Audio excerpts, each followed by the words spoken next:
Hello friends, in this video we are going to see about the muscle deltoid. It is the frequently asked question in the university exam for almost 3 marks. In this video we are going to see about the origin, insertion, nerve supply and the action of the deltoid muscle. Origin of the deltoid muscle: the anterior border and the adjoining surface of the lateral 1/3 of the clavicle, and the second point, that is the lateral border of the acromial process.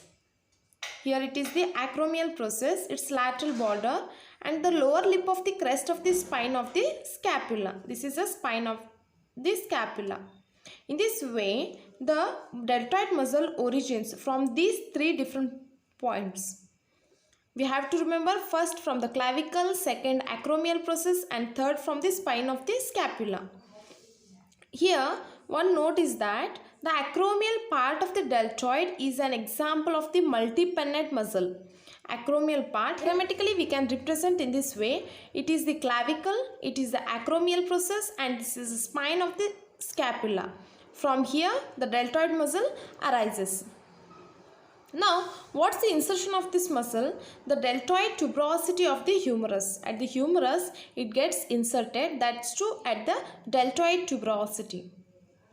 The nerve supply of the deltoid muscle is that axillary nerve, which is C5, C6.